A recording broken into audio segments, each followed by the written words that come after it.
السلام علیکم، میں مدثر انجم اور آپ دیکھ رہے ہیں عالمی ادب۔ عالمی ادب میں آپ کا استقبال ہے۔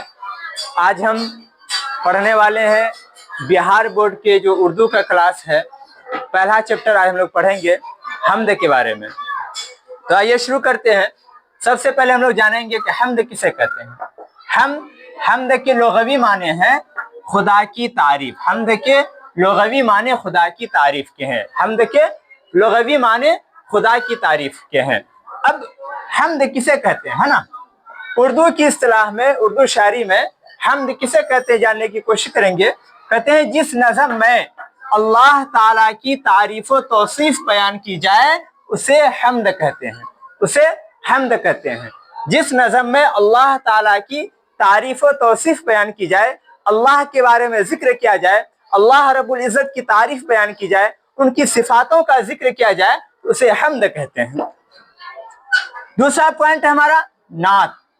جس نظم میں حضور صلی اللہ علیہ وسلم کی تعریف بیان کی جائے اسے نعت کہتے ہیں۔ اسے نعت کہتے ہیں۔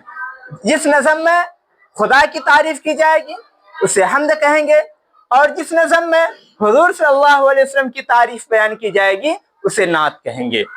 اس کے بعد تیسرا پوائنٹ ہے منقبت۔ جس نظم میں بزرگان دین، خلفائے راشدین اور اولیاء اللہ کی تعریف بیان کی جائے اسے منقبت کہتے ہیں۔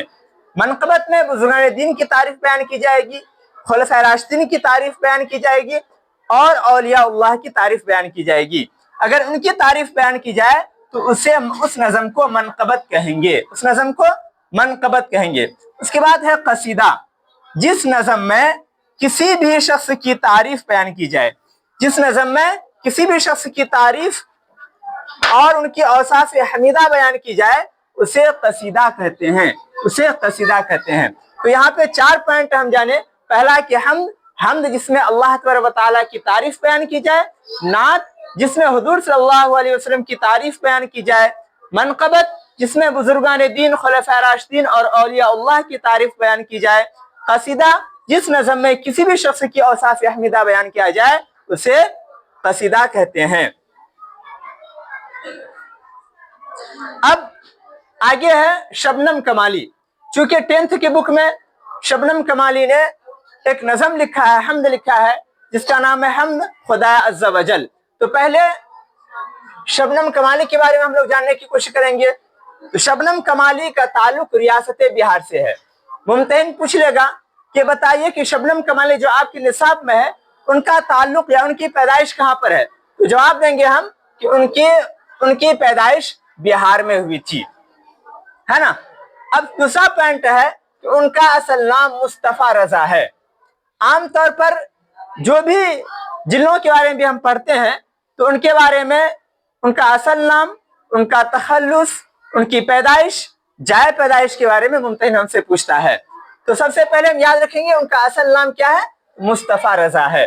اور شبنم، یہاں پہ جو شبنم لکھا ہوا ہے شبنم کمالی، یہ شبنم تخلص ہے نا؟ تخلص کہتے ہیں کہ وہ چھوٹا سا نام جو انسان اپنی شاعری میں استعمال کرتا ہے اس کو تخلص کہتے ہیں۔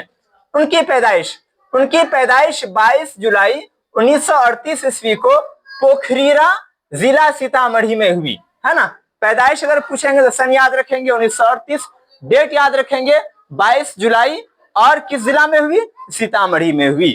اگلا پوائنٹ ہے شبنم کمالی کے نعتیہ کلام کے مجموعے کا نام انوار عقیدت، ریاض عقیدت، فردوس عقیدت اور صحبائے عقیدت ہے۔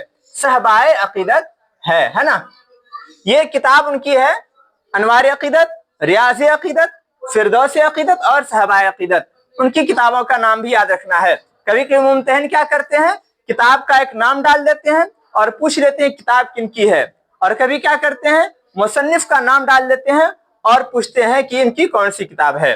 تو ہم کو دونوں چیز یاد رکھنا ہے۔ شبنم کمالی کا انتقال 2004 عیسوی کو، اور اکثر کتابوں میں 2004 لکھا ہوا ہے۔ اکثر کتاب میں 2004، کہیں کہیں پہ آپ کو 2006 ملے گا، لیکن آپ لوگ 2004 یاد رکھیں گے، ہے نا؟